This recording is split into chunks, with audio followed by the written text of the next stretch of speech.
Last class में जिस topic पर बात करी थी वो था इलेक्ट्रॉन एफिनिटी।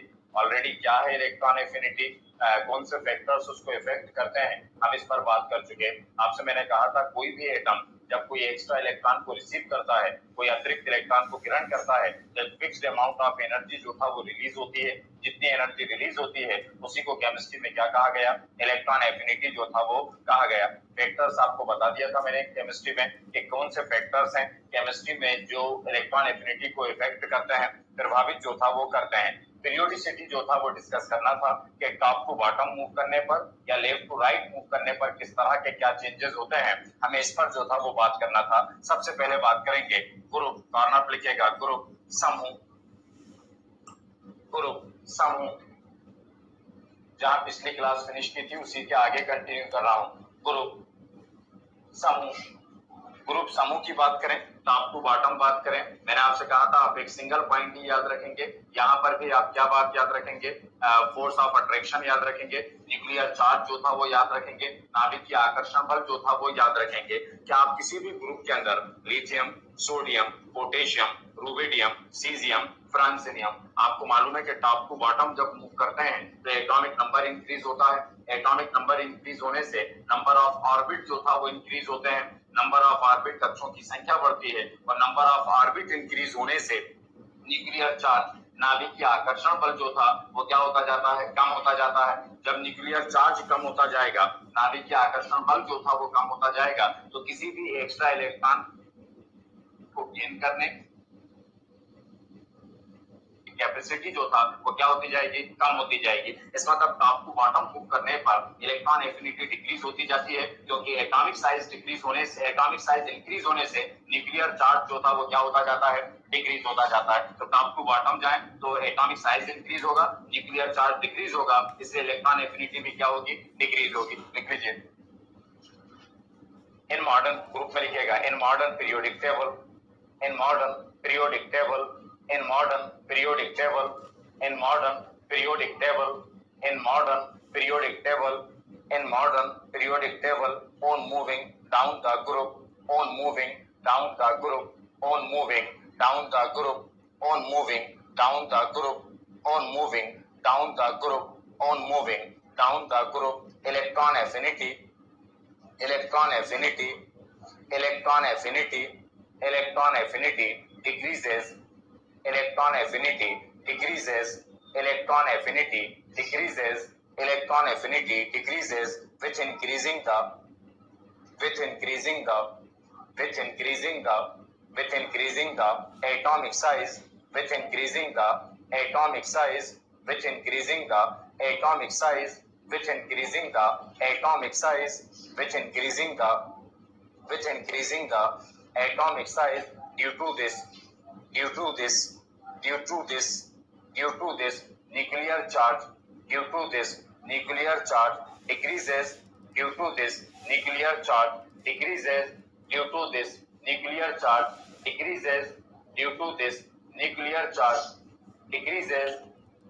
हिंदी में लिखना यही, समूह के अंदर, समूह में ऊपर से नीचे जाने पर, समूह में ऊपर से नीचे जाने पर, समूह में ऊपर से नीचे जाने पर, समूह में ऊपर से नीचे जाने पर इलेक्ट्रॉन एफिनिटी, समूह में ऊपर से नीचे जाने पर इलेक्ट्रॉन बंधुता घटती जाती है, इलेक्ट्रॉन बंधुता घटती जाती है, इलेक्ट्रॉन बंधुता घटती जाती है, इलेक्ट्रॉन बंधुता घटती जाती है, क्योंकि परमाणु आकार में वृद्धि के साथ, क्योंकि परमाणु आकार में वृद्धि के साथ, क्योंकि परमाणु आकार में वृद्धि के साथ नाभिकीय आकर्षण बल घटता जाता है, क्योंकि परमाणु आकार में वृद्धि के साथ नाभिकीय आकर्षण बल घटता जाता है, नाभिकीय आकर्षण बल घटता जाता है, नाभिकीय आकर्षण बल घटता जाता है। नेक्स्ट है पीरियड्स, आवर्त, पीरियड्स आवर्त,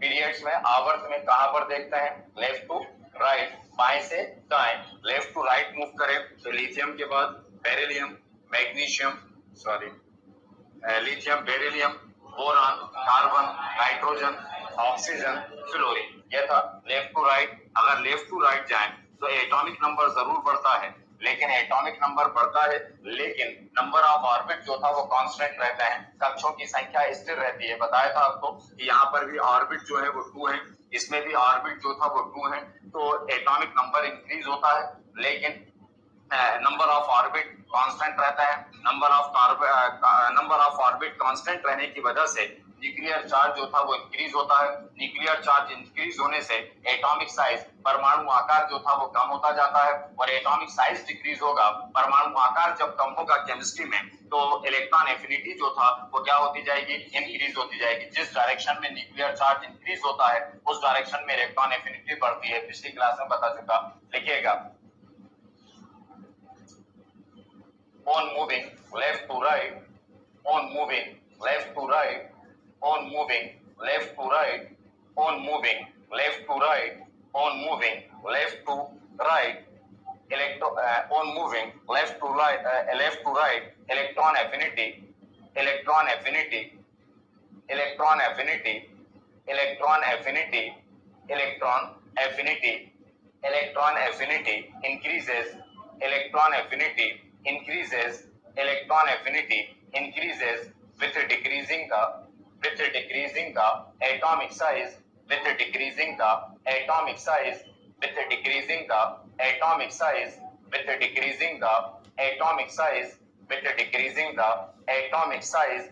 Due to this due to this due to this due to this due to this nuclear charge, due to this nuclear charge increases, due to this nuclear charge increases, due to this nuclear charge increases, यही बोला था। Left to right जाते हैं तो atomic size क्या होता है, decrease होता है। एटॉमिक साइज डिक्रीज होने से न्यूक्लियर चार्ज इंक्रीज होता है, और जब न्यूक्लियर चार्ज इंक्रीज होगा तो अपने आप अट्रैक्टिव पावर जो था वो इंक्रीज होती जाएगी। हिंदी में लिख रहे हैं, आवर्त में बाएं से दाएं जाने पर, आवर्त में बाएं से दाएं जाने पर, आवर्त में बाएं से दाएं जाने पर, आवर्त में बाएं से दाएं जाने पर, आवर्त में बाएं से दाएं जाने पर, आवर्त में बाएं से दाएं जाने पर इलेक्ट्रॉन बंधुता, आवर्त में बाएं से दाएं जाने पर इलेक्ट्रॉन बंधुता बढ़ती जाती है, इलेक्ट्रॉन बंधुता बढ़ती जाती है, इलेक्ट्रॉन बंधुता बढ़ती जाती है, इलेक्ट्रॉन बंधुता बढ़ती जाती है, क्योंकि परमाणु आकार घटने के साथ, क्योंकि परमाणु आकार घटने के साथ नाभिकीय आकर्षण बल बढ़ता जाता है, क्योंकि परमाणु आकार घटने के साथ नाभिकीय आकर्षण बल बढ़ता जाता है, क्योंकि परमाणु आकार घटने के साथ नाभिकीय आकर्षण बल बढ़ता जाता है,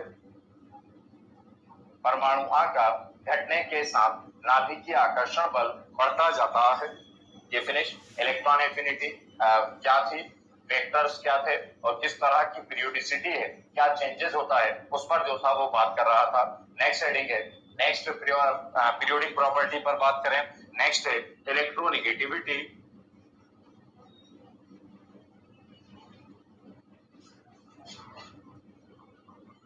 इलेक्ट्रोनेगेटिविटी विद्युत ऋणात्मकता, इलेक्ट्रोनेगेटिविटी विद्युत ऋणात्मकता, इलेक्ट्रोनेगेटिविटी विद्युत ऋणात्मकता, इलेक्ट्रोनेगेटिविटी विद्युत ऋणात्मकता, ये भी एक तरह की अट्रैक्टिंग पावर है, ये भी एक तरह की आकर्षण क्षमता है, ये भी इलेक्ट्रॉन को अपनी ओर अट्रैक्ट करता है। जब इलेक्ट्रॉन एफिनिटी की आप बात करते हो तो इलेक्ट्रॉन एफिनिटी में एटम जो था वो एक्स्ट्रा इलेक्ट्रॉन को अपनी तरफ अट्रैक्ट करता है, कोई बाहर के इलेक्ट्रॉन को अपनी तरफ अट्रैक्ट करता है। केमिस्ट्री में जब इलेक्ट्रोनेगेटिविटी पर बात की जाती है तो केमिस्ट्री में जब कोवेलेंट मॉलिक्यूल होता है, कोई भी मॉलिक्यूल होता है, कोई भी अणु होता है, जैसे मान लीजिए मैं एक मॉलिक्यूल की बात करूं HF, यहाँ पर HF, यहाँ पर हाइड्रोजन और फ्लोरीन एक दूसरे से सिंगल बॉन्ड से जो था वो बाइंड है। सिंगल बॉन्ड का मतलब होता है केमिस्ट्री में प्रेजेंस ऑफ 2 इलेक्ट्रॉन, मतलब यहाँ पर कितने इलेक्ट्रॉन प्रेजेंट है, 2 इलेक्ट्रॉन जो था वो प्रेजेंट है। उनमें से 1 इलेक्ट्रॉन जो था वो हाइड्रोजन का है और 1 इलेक्ट्रॉन जो था वो किसका है, फ्लोरीन का। केमिस्ट्री के अंदर हर एटम के अंदर एक कैपेसिटी ऐसी होती है जो शेयर्ड इलेक्ट्रॉन को अपनी तरफ अट्रैक्ट करने की कोशिश करती है।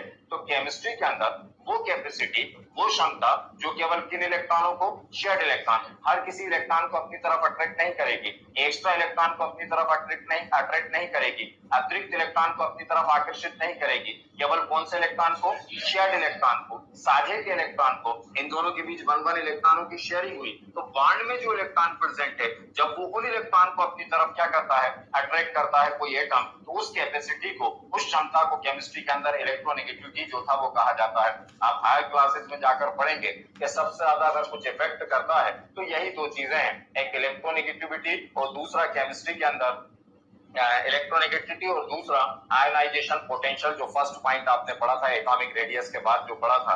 ये दो चीजें केमिस्ट्री के अंदर किसी भी केमिकल प्रॉपर्टीज को सबसे ज्यादा इफेक्ट करते हैं। तो इसका मतलब इलेक्ट्रोनेगेटिविटी क्या है, शेयर्ड इलेक्ट्रॉन को किसी मॉलिक्यूल में, साझे के इलेक्ट्रॉन को किसी अणु के अंदर, किसी मॉलिक्यूल के अंदर शेयर्ड इलेक्ट्रॉन को अपनी तरफ अट्रैक्ट करने की जो कैपेसिटी है, उस कैपेसिटी को केमिस्ट्री के अंदर क्या कहा गया, इलेक्ट्रोनेगेटिविटी जो था वो कहा गया।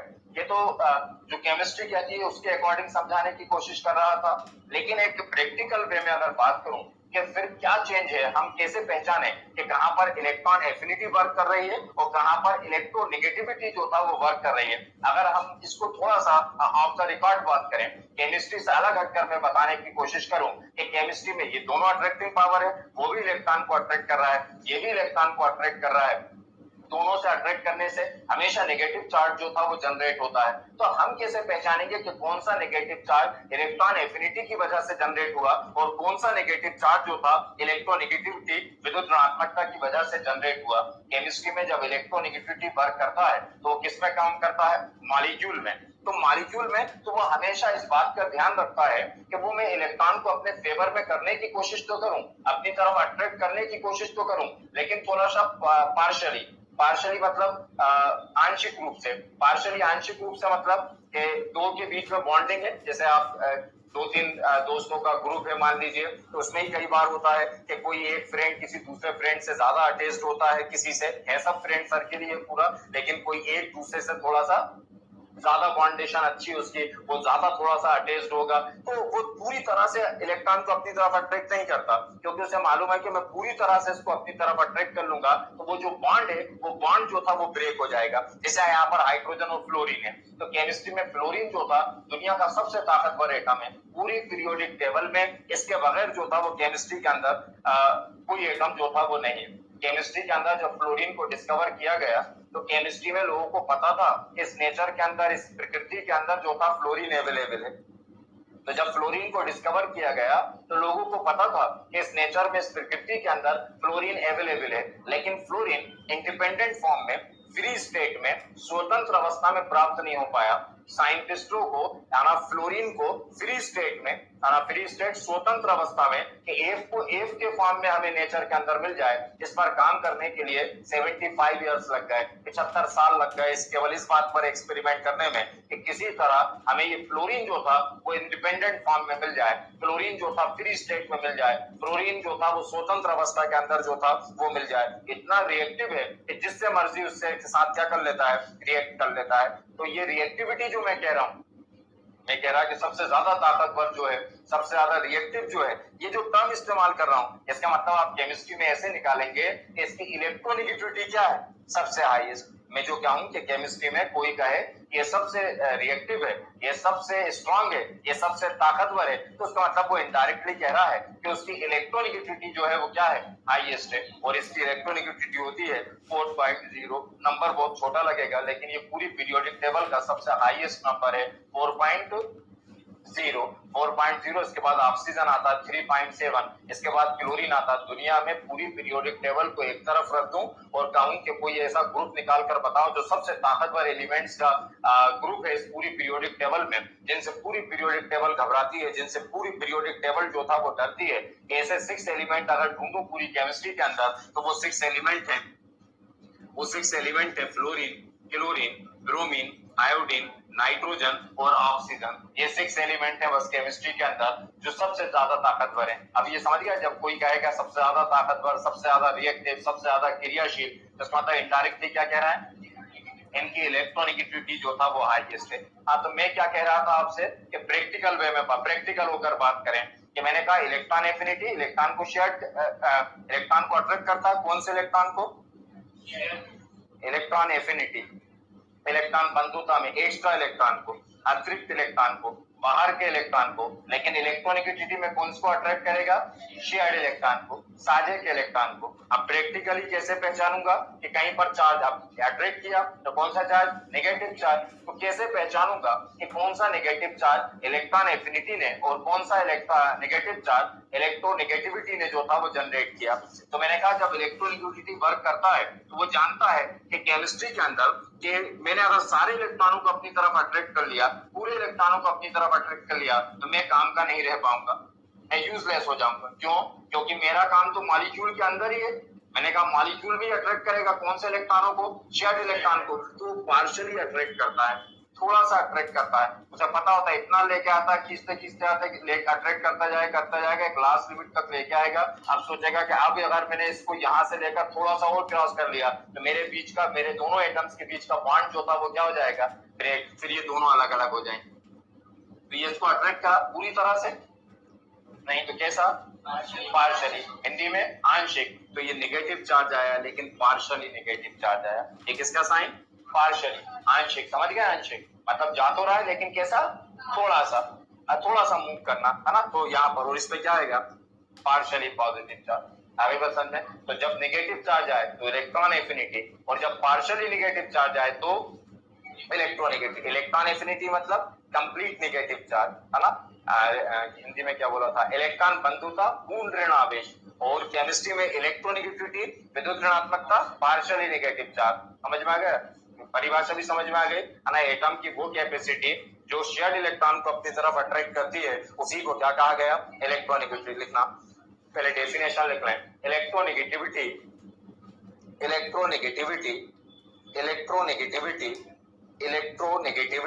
is the capacity.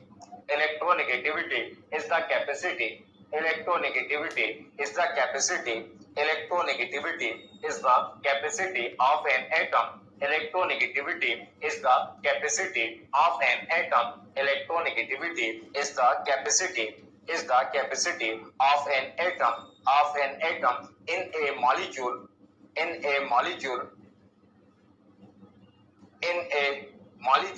in a molecule to attract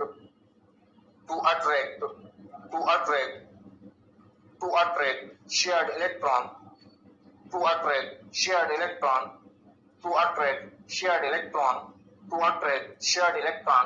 toward itself।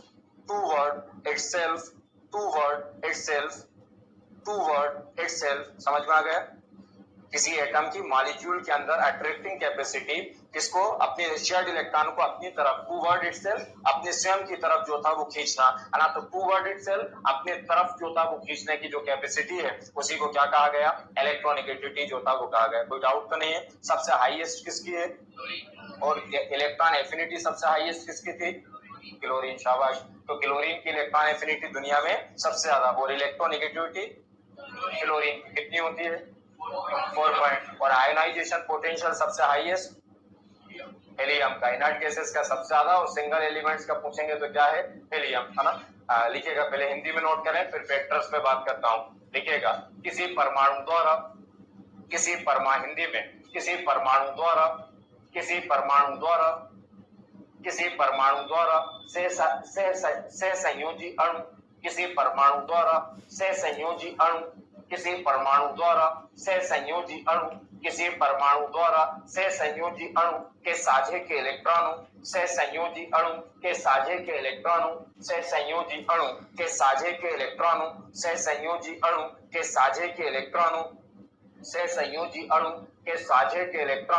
सहसंयोजी अणु के साझे के इलेक्ट्रॉनों को अपनी ओर आकर्षित करने की क्षमता को विद्युत ऋणात्मकता कहा जाता है। अपनी ओर आकर्षित करने की क्षमता को विद्युत ऋणात्मकता कहा जाता है। आगे बस आ जाए इलेक्ट्रॉनिक नेक्स्ट फैक्टर्स पे। एक्स्ट्रा बात अगर कुछ याद रखना पाए तो ये भी अट्रैक्टिंग पावर है। तो अपने ग्रुप के अंदर सबसे हाईएस्ट इलेक्ट्रोनेगेटिविटी किसकी होती है? मतलब किसी भी ग्रुप के अंदर किस एलिमेंट की, फर्स्ट एलिमेंट की, जैसे 17 में फ्लोरीन की होगी, फर्स्ट ग्रुप में बात करते तो किसकी होगी, लिथियम की। तो हर ग्रुप का एक टर्म बाद में आप जाकर पढ़ोगे, है ना, उसका सुटेबल रीजन यहाँ पर है तो वो पढ़ना नहीं है, लेकिन बात आप पूरी वही कर रहे हो तो इसलिए बता देता हूँ, अभी नहीं पढ़ना आपको, एक अलग बात है। केमिस्ट्री के अंदर हर ग्रुप का फर्स्ट एटम जो होता है, हर समूह का पहला तत्व जो होता है वो कहते हैं ये एबनॉर्मल है, कहते हैं कि वो असामान्य है। हर ग्रुप का पहला एलिमेंट क्या है, एबनॉर्मल। क्यों? क्योंकि उसकी इलेक्ट्रोनेगेटिविटी सबसे हाईएस्ट होगी, परिवार का सबसे छोटा सदस्य होगा, फैमिली का सबसे स्मॉलेस्ट मेंबर होगा, पहला मेंबर होगा, इसलिए उसकी इलेक्ट्रोनेगेटिविटी, विद्युत ऋणात्मकता क्या होगी, सबसे हाईएस्ट होगी, सबसे ताकतवर। जो सबसे ज्यादा ताकतवर होंगे थोड़े असामान्य होते ही, जो सबसे ताकतवर होंगे वो थोड़े से लीक से अलग हटके होंगे, असामान्य होंगे। कब क्या हो जाए आपको पता नहीं होता, तो अवॉइड करते हैं हमेशा ग्रुप के फर्स्ट एलिमेंट के कैरेक्टर्स को स्टडी करने से पहले, उनकी प्रॉपर्टीज को स्टडी करने से पहले बचते हैं। कि आपने कहा अच्छा फर्स्ट ग्रुप में से कुछ भी ले लो, तो आपने कहा लिथियम ले लें, नहीं बचो जब तक सामने वाला आपको प्रेशराइज नहीं कर रहा हो। कि आपने कहा फर्स्ट ग्रुप में से मैंने पिक किया कि कोई सा मर्जी उसकी रिएक्शन लिखकर बताओ, तो आपने कहा लिथियम ले लो, तो समझदार होगे तो क्या नहीं लोगे, लिथियम पहला एलिमेंट नहीं लोगे। क्यों? क्योंकि हमें मालूम है एबनॉर्मली एक्ट कर रहा है। आप तो पूरे ग्रुप को पढ़ रहे थे, अब मालूम है वो सबसे ताकतवर है, तो हो सकता है एबनॉर्मली के जो आप सोच रहा हो वो करते ही ना हो। तो हमेशा केमिस्ट्री के अंदर ऐसा सोचकर, ऐसा मानकर चलते हैं। ऐसा नियम नहीं है, रूल्स नहीं है, लेकिन एक कुछ चीजें बन जाती है, पैटर्न तैयार हो जाता है कुछ का, कि अगर आपको चीजों के बारे में नहीं पता हो तो किसको अवॉइड करो, फर्स्ट एलिमेंट। क्यों करो? क्योंकि वो असमान व्यवहार दर्शाता है, क्योंकि वो एबनॉर्मली एक्ट करता है। क्यों करता है? हाईएस्ट इलेक्ट्रोनेगेटिव, पूरी फैमिली में हाईएस्ट इलेक्ट्रोनेगेटिविटी। और क्यों? पूरे केमिस्ट्री में बार बार ये क्वेश्चन आएगा आपसे कि कोई एबनॉर्मल एक्ट क्यों करता है, तो उसका एक रीजन तो आपको पता है, क्योंकि वो हाईएस्ट इलेक्ट्रोनेगेटिव। दूसरा भी आपको पता है क्योंकि वो फैमिली का फर्स्ट मेंबर है, तो स्मॉलेस्ट इन साइज, वो परिवार में सबसे छोटा है। तो वो एक जब बीच में कहीं पर आएगा तब बता दूंगा, है ना। ये तो उससे रिलेटेड बात बता रहा था, जो एक्स्ट्रा बात याद रख सकते थे वो। नेक्स्ट हेडिंग लिखेगा, factors which affect the factors which affect the factors which affect the electronegativity, factors which affect the electronegativity, factors which affect the electronegativity, factors which affect the electronegativity, factors which affect the electronegativity। विद्युत ऋणात्मकता, हिंदी में विद्युत ऋणात्मकता को प्रभावित करने वाले कारक, विद्युत ऋणात्मकता को प्रभावित करने वाले कारक, विद्युत ऋणात्मकता को प्रभावित करने वाले कारक। सब जानते हैं आप, पूरे सारे जो लिखा चुके वही होंगे। आपने फिर इसको किस में कन्वर्ट कर लिया, अट्रैक्टिंग पावर है, तो आपने अपने आप से कहा कि आकर्षण कैसे चेंज होगा, एटॉमिक साइज जब इंक्रीज होगा, एटॉमिक साइज इंक्रीज होगा तो इलेक्ट्रोनेगेटिविटी क्या होगी, डिक्रीज होगी। क्यों? रीजन जानते हैं, क्योंकि एटॉमिक साइज इंक्रीज होने से न्यूक्लियर चार्ज क्या होता है, डिक्रीज। फिर सेकंड पॉइंट न्यूक्लियर चार्ज ही लिखते हैं, न्यूक्लियर चार्ज इंक्रीज होगा तो इलेक्ट्रोनेगेटिविटी भी इंक्रीज। लिख लीजिए फर्स्ट पॉइंट, एटॉमिक साइज परमाणु आकार, एटॉमिक साइज परमाणु आकार, एटॉमिक साइज परमाणु आकार।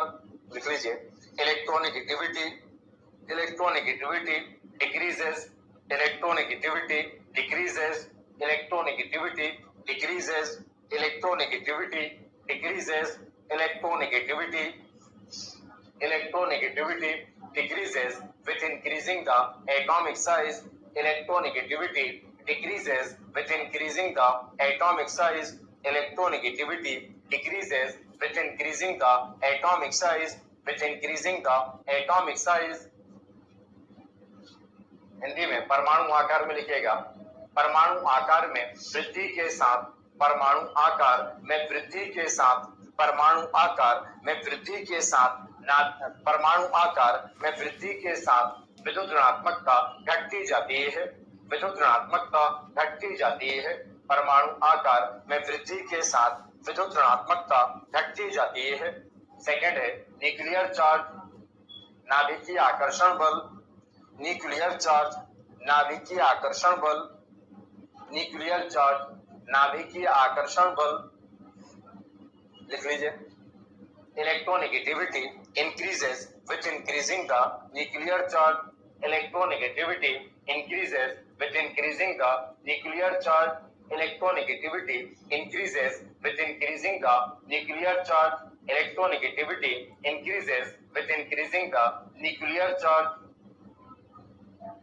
नाभिकीय आकर्षण बल में, हिंदी में, नाभिकीय आकर्षण बल में वृद्धि के साथ, नाभिकीय आकर्षण बल में वृद्धि के साथ, नाभिकीय आकर्षण बल में वृद्धि के साथ विद्युत ऋणात्मकता बढ़ती जाती है, विद्युत ऋणात्मकता बढ़ती जाती है, विद्युत ऋणात्मकता बढ़ती जाती है। अब केमिस्ट्री में इन सब में, क्योंकि टॉपिक को फिनिश कर रहा हूं, लास्ट प्रॉपर्टी की बात कर रहा हूं, मैंने एक टर्म आपको कह चुका था कि जिस पर जितना ज्यादा पॉजिटिव चार्ज होता है, जिसपे 2 स्पीशीज है, जैसे एक ही एटम लिख दिया मैंने आयरन, यहां पर भी लिख दिया आयरन, ये था दोनों आयरन है ना, एटम सेम है। अब एक पर पॉजिटिव चार्ज है +3 और एक पर पॉजिटिव चार्ज है +2, तो जिसपे जितना हायर पॉजिटिव चार्ज होगा है ना, उसका एटॉमिक साइज उतना कम होगा, है ना, जिसका जितना पॉजिटिव चार्ज उसका एटॉमिक साइज उतना छोटा स्मॉलर होता जाएगा और न्यूक्लियर चार्ज बढ़ता जाएगा। तो जिसपे इसको में हम केमिस्ट्री में किसी पर जितना भी चार्ज अवेलेबल होता है पॉजिटिव या नेगेटिव, उसको केमिस्ट्री में ऑक्सीडेशन स्टेट भी बोलते हैं। उसको क्या बोला जाता है? ऑक्सीकरण संख्या, है ना, आप उसको वैलेंसी भी बोलते हैं। सही एक्चुअल में वैलेंसी तो इलेक्ट्रॉन डोनेट और नेगेट उससे ही देखा जाता है, लेकिन किसी पर जो चार्ज अवेलेबल है वो उसकी क्या कहलाती है? ऑक्सीडेशन स्टेट जो था वो कहलाती है, ऑक्सीडेशन नंबर जो था कहलाती है। पूरा एक चैप्टर पढ़ना है आपको इसमें, आप आगे जाकर पढ़ेंगे इसी क्लास के अंदर, पूरा एक चैप्टर है ऑक्सीडेशन नंबर पर, है ना, पूरा एक चैप्टर फिनिश करेंगे हम इससे रिलेटेड। अभी इनिशियली बताऊं केवल, तो किसी एटम पर जो चार्ज अवेलेबल है वो क्या है, तो इसका मतलब है जिसी पर आप उससे अगर रिलेट करें, वैसे नियम तो ये है केमिस्ट्री में कि ऑक्सीडेशन नंबर इंक्रीज होता जाएगा, ऑक्सीकरण संख्या बढ़ती जाएगी, तो इलेक्ट्रोनेगेटिविटी भी क्या होती जाएगी? बढ़ती जाएगी। लेकिन आपको एक एक रीजन पता होना चाहिए क्यों कहा जा रहा है ऐसा। वो क्या कह रहा है, केमिस्ट्री नियम क्या है? ऑक्सीडेशन नंबर इंक्रीज होगा तो क्या इलेक्ट्रोनेगेटिविटी भी क्या होगी? इंक्रीज होगी। आप मुझे बताएं क्यों इंक्रीज होगी? तो ऑक्सीडेशन नंबर इंक्रीज होता है तो क्या डिक्रीज होता है? Atomic size. और फिर क्या इंक्रीज होगा? न्यूक्लियर चार्ज इंक्रीज होगा। इसलिए बुक ने एक नियम बना दिया कि electronegativity increases with increasing the oxidation number. ये रूल की तरह इस्तेमाल होता है, लेकिन क्यों इस्तेमाल हो रहा है रीजन समझ में आ गया? आपको तो सिंगल लाइन लिखना है, लिखिएगा। थर्ड है ऑक्सीडेशन नंबर, ऑक्सीकरण संख्या, ऑक्सीडेशन नंबर, ऑक्सीकरण संख्या, ऑक्सीडेशन नंबर, ऑक्सीकरण संख्या, लिख लीजिए।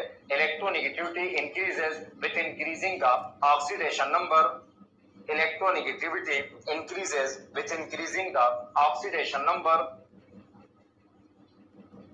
Electronegativity increases with increasing the oxidation number.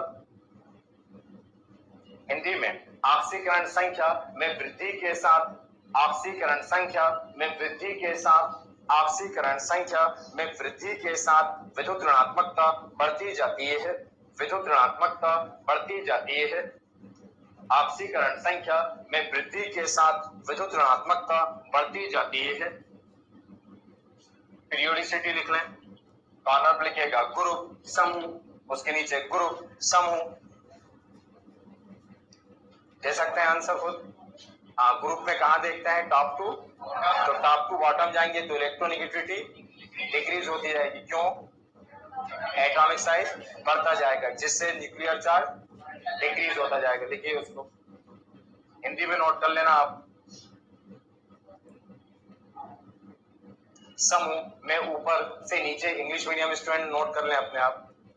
Hindi में समूह में ऊपर से नीचे जाने पर, समूह में ऊपर से नीचे जाने पर, समूह में ऊपर से नीचे जाने पर विद्युत ऋणात्मकता घटती जाती है। समूह में ऊपर से नीचे जाने पर विद्युत ऋणात्मकता, समूह में ऊपर, समूह में ऊपर से नीचे जाने पर विद्युत ऋणात्मकता, समूह में ऊपर से नीचे जाने पर विद्युत ऋणात्मकता घटती जाती है, क्योंकि परमाणु आकार बढ़ता जाता है, क्योंकि परमाणु आकार बढ़ता जाता है।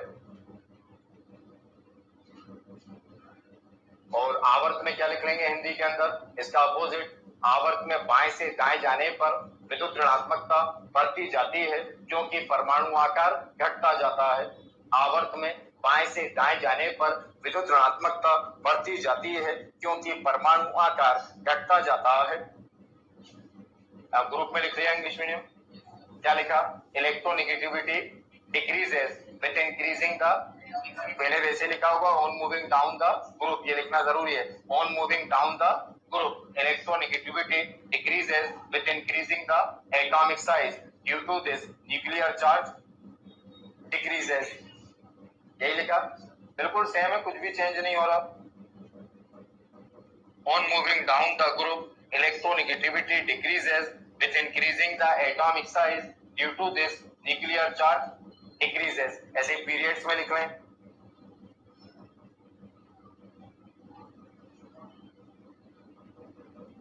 क्या हो जाएगा? बढ़ती जाएगी क्योंकि एटॉमिक साइज डिक्रीज होता जाता है और न्यूक्लियर चार्ज बढ़ता जाता है। लिख लीजिए on moving down the, sorry on moving left to right, on moving left to right electronegativity, on moving left to right, on moving left to right, on moving left to right, on moving left to right electronegativity increases, on moving left to right electronegativity increases, on moving left to right electronegativity increases, electronegativity increases with decreasing the atomic size, with decreasing the atomic size, with decreasing the atomic size due to this nuclear charge increases, due to this nuclear charge increases, due to this nuclear charge increases।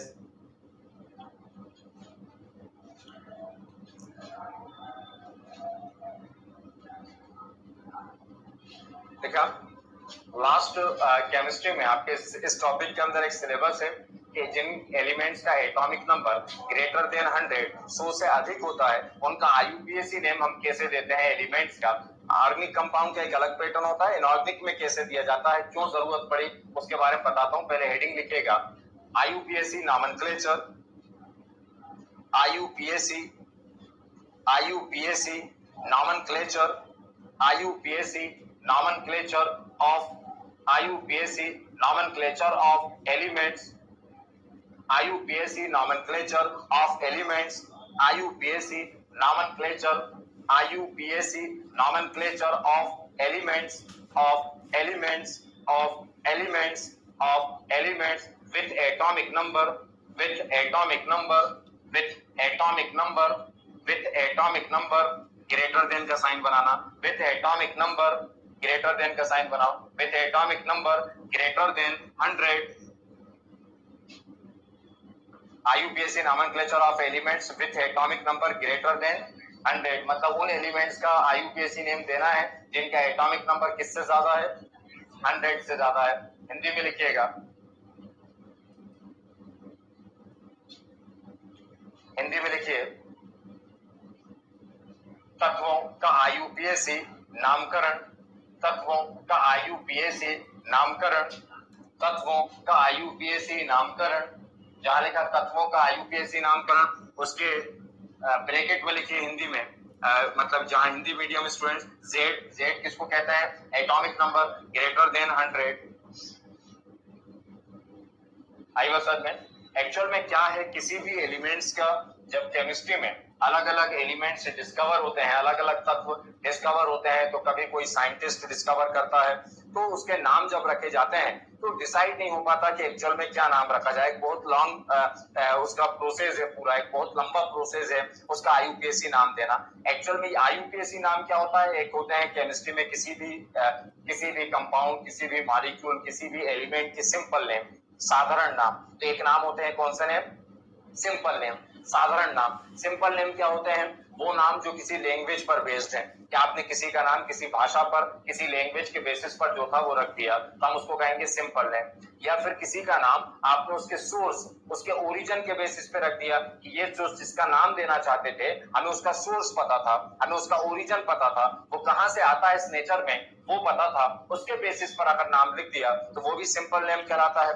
या फिर उसका नाम उसके character, उसकी properties, उसके characteristics के basis पर रख दिया, उसके गुणों के आधार पर रख दिया तो वो नाम भी कहलाता है कौन सा नाम? सिंपल नेम, साधारण नाम। तो वो नाम जो लैंग्वेज पर, वो नेम जो किसी सोर्स पर, या वो नेम जो किसी प्रॉपर्टीज पर बेस्ड हो, वो क्या कहलाते हैं? Simple name. लेकिन आप केमिस्ट्री स्टडी करते हैं, वो केमिस्ट्री यूनिवर्सल सब्जेक्ट है। यूनिवर्सल सब्जेक्ट मतलब इसका किसी कंट्री से कोई रिलेशन नहीं है, इसका किसी रिलीजन, किसी धर्म से कोई मतलब नहीं है ना, इसका किसी लैंग्वेज, किसी भाषा से कोई संबंध नहीं है, इसका किसी पर्टिकुलर लोकेलिटी, किसी लोकेशन से कोई मतलब नहीं है। ये यूनिवर्सल है, पूरी दुनिया में पढ़ाई जा रही है। आज मैं आपको जो कुछ कह रहा हूँ, मेरा कहने का मीडियम, कहने का तरीका जो था वो अलग अलग हो सकता है, लेकिन जो बातें कह रहा हूँ दुनिया के हर कोने के अंदर वही बताया जाएगा, है ना, किसी भी तरह से जो था वो पढ़ा जाए। तो लोगों को दिक्कत इस बात में आती थी कि जब लैंग्वेज चेंज हो जाती थी तो नाम बदल जाता था। एक मैंने कहा H2O, किसका फार्मूला है? ये पानी का नहीं है ना, पानी का भी है और जल का भी नहीं है क्या? जल का भी है ना। तो अब इसको H2O, अगर H2O मैं इसको पानी कहता हूँ तब भी सही, मैं अगर उर्दू जानता हूँ तो मैं पानी कह देता हूँ, जब हिंदी जानता हूँ तो उसको जल कह देता हूँ, संस्कृत जानता हूँ तो उसको नीर कह देता हूँ, इंग्लिश जानता हूँ तो उसको वाटर कह देता हूँ, फारसी जानता हूँ तो उसको आग कह देता हूँ। लेकिन मैंने चाहे इसको वाटर कहा, चाहे मैंने इसको पानी कहा, चाहे मैंने जल कहा, चाहे नीर कहा, चाहे आप कहा, और कोई लैंग्वेज में कुछ और नाम कह दूं, लेकिन क्या केमिस्ट्री बदली? आपका फार्मूला क्या होता है? H2। जल का फार्मूला H2, नीर का फार्मूला H2, वाटर का फार्मूला H2। लेकिन आप नहीं जानते थे, मैंने अस्करा कर वो एक भाषा इस्तेमाल किया, बाकी तो हम जानते हैं। तो आप फारसी हो सकता ना जानते हो, तो फारसी ना जानते थे तो आप में कहता कि मुझे आप चाहिए, तो आप नहीं पहचान पाते, आपका मतलब नहीं पहचानता, तो मतलब मेरा पढ़ा होना बेकार हो जाता। आपसे कह देता कि right the chemical formula of आप, आपका रासायनिक सूत्र लिखिए। आप केमिस्ट्री जानते थे फिर भी नहीं लिख पा रहे। क्यों नहीं लिख पा रहे? क्योंकि उसकी लैंग्वेज जो था वो चेंज हो गई, क्योंकि लैंग्वेज जो था वो यूनिवर्सल नहीं है, बार बार लैंग्वेज जो था वो चेंज होती है, सोर्स भी बदलता है। आपके क्षेत्र के अंदर किसी भी सब्सटेंस का, किसी भी पदार्थ का सोर्स जो था कुछ और होगा, किसी दुनिया में किसी जगह पर और होगा, मतलब क्या बदलती है? लैंग्वेज। क्या बदलता है? सोर्स। और क्या बदलती है? प्रॉपर्टीज। जब सोर्स बदलेगा तो प्रॉपर्टीज। लेकिन क्या नहीं बदलती? केमिस्ट्री नहीं बदलती। जब दुनिया के कुछ साइंटिस्ट, कुछ कंट्रीज के साइंटिस्ट, सबसे पहले 7 कंट्रीज के साइंटिस्ट एक जगह इकट्ठा हुए, और एक जगह इकट्ठा हुआ है, उन्होंने कहा कुछ ऐसा करो केमिस्ट्री के अंदर कि लैंग्वेज बदल जाए लेकिन केमिस्ट्री ना बदले, नाम ना बदले, सोर्स बदल जाए लेकिन नाम ना बदले, प्रॉपर्टीज बदल जाए लेकिन नाम ना बदले। तब जाकर उन्होंने एक ऑर्गेनाइजेशन, एक संगठन बनाया, और उसी संगठन को कह दिया गया केमिस्ट्री के अंदर IUPAC। ये था IUPAC। I for international, U for union, P for pure, A को 2 बार बोलते हैं, and applied chemistry. International union pure and applied chemistry. International अंतरराष्ट्रीय, यूनियन मतलब संगठन, प्योर मतलब प्योरिटी, प्योरिटी, एंड मतलब और, अप्लाइड मतलब लागू करना, सी फॉर केमिस्ट्री। केमिस्ट्री में प्योरिटी लाने के लिए, शुद्धता लाने के लिए जो रूल्स अप्लाई किए गए उसी को क्या कहा गया? IUPAC जो था वो कहा गया। अब प्योरिटी का मतलब समझ गए ना? यहाँ शुद्धता का मतलब वो प्योरिटी नहीं है, यहाँ शुद्धता का मतलब नेम के अंदर प्योरिटी, उससे लैंग्वेज से कोई इफेक्ट ना पड़े, सोर्स से कोई इफेक्ट ना पड़े, प्रॉपर्टीज से कोई। ये तो IUPAC का मतलब जो था वो बता रहा था। एलिमेंट्स की बात करें तो मैंने कहा जब एलिमेंट्स खोजा गया तो उसका अलग अलग, कि किसी साइंटिस्ट ने खोजा तो उसका मानना था कि ये क्योंकि मैंने डिस्कवर किया तो इसका नाम मेरे नाम के बेसिस पे रखा जाए। बहुत सारे साइंटिस्टों ने अपने नाम पर एलिमेंट्स रखा, तो वो कहते हैं नहीं, ये मेरी कंट्रीज के नाम पर जो था वो रखा जाए, वो चाहते हैं। तो फिर क्या किया जाता है कि IUPAC के जो मेंबर है ना, तो जो स्थायी सदस्य हैं, जो मेंबर है, जो उसके हमेशा लाइफ टाइम मेंबर्स जो हैं, है ना, IUPAC के कुछ कंट्रीज के जो मेंबर्स हैं, वो क्या करते हैं, कुछ नाम सजेस्ट करवाते हैं। कोई डिस्कवर हुआ एलिमेंट, उसको सजेस्ट करेंगे, आप बताओ कि इस एलिमेंट का हम क्या नाम रखें। ये बहुत लंबा प्रोसेस है कि हम बताओ कि इस एलिमेंट का क्या नाम रखें। पहले बहुत सारे सबसे नाम मंगा लिया, आप सब हैं, मान लीजिए उसके सब लाइफ टाइम मेंबर है, तो आप सबसे उसका सजेशन कि एक एलिमेंट खोजा गया, ये था XYZ, आपसे कहा कि इसका नाम क्या रखें, तो आप सबसे सजेशन मान लिए। अब उसकी वोटिंग होगी, जिसको सबसे ज्यादा वोट मिलेंगे उसका नाम रख दिया जाएगा। लेकिन ये बहुत लंबा प्रोसेस है। अब उतने दिन तक हम उसको किससे पहचाने? तब उसने कहा कि एक काम करते हैं कि हम एक मेथड दे देते हैं, अभी किसी की बात नहीं सुनी जाएगी, जब तक इसका नाम पूरी डिसाइड नहीं कर लेते वोटिंग से, तब तक IUPAC के अकॉर्डिंग इसका नाम दिया जाएगा। अब वो नाम कैसे देते हैं वही सिखाना है मुझे, कि जब तक उसका नाम नहीं रखा गया वोटिंग से, तब तक उसका नाम कैसे रखा जाता है केमिस्ट्री में एलिमेंट का, है ना, वो नाम जो था वो सिखाने का कह रहा हूँ। यहाँ पर कैसे रखा जाता है, वो रखा जाता है नंबर के बेसिस पर। किस तरह? केमिस्ट्री में जो एटॉमिक नंबर होगा, है ना, जो भी एटॉमिक नंबर होगा उसमें कोई न्यूमेरिक नंबर इस्तेमाल हो रहा होगा, कोई ना कोई डिजिट जो था वो इस्तेमाल हो रहा होगा। तो वो जो नंबर इस्तेमाल होता है ना, उस नंबर का कोई ना कोई रूट्स होगा, जैसे 0 1 2 3 4 5 6 7 8 9 क्या था। तो हमने अलग अलग एलिमेंट्स लिए 0 1 2 3 4 5 6 7 8 9 ये नंबर्स लिए हमने।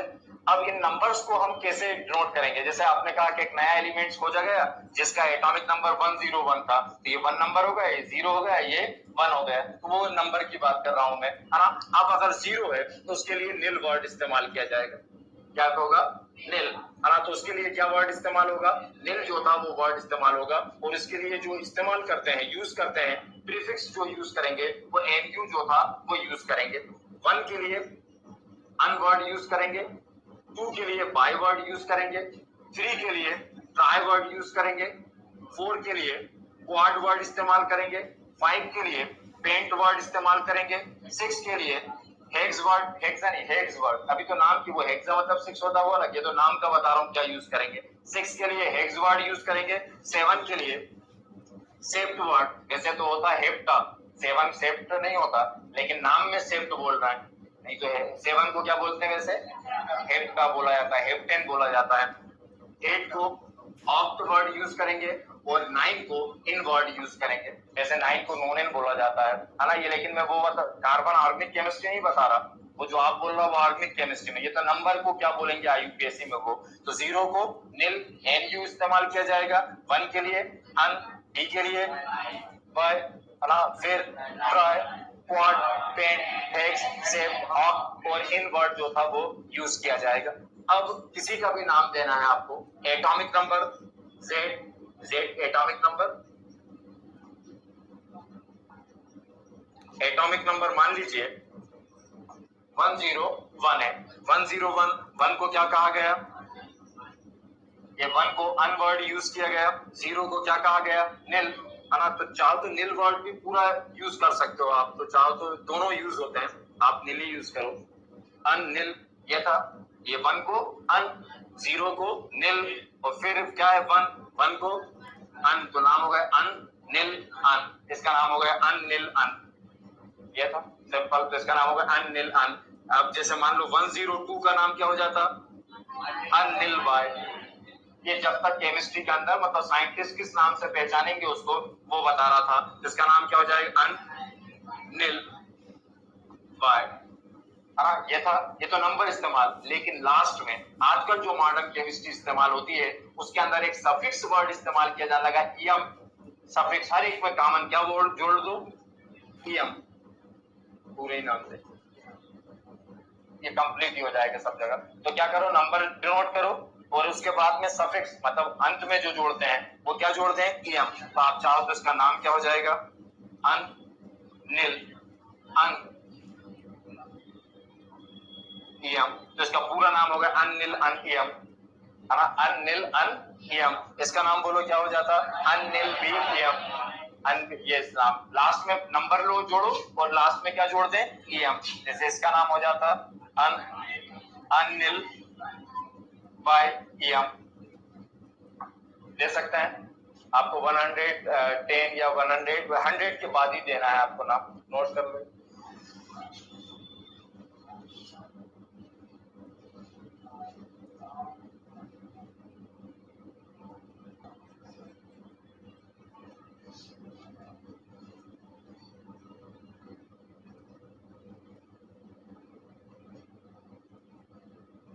मिला देना सबको, कुछ भी चेंज नहीं करना, मतलब मिलाने में जैसे लैंग्वेज में मिक्स करते हो कुछ ऐसा कुछ यूज नहीं करना है।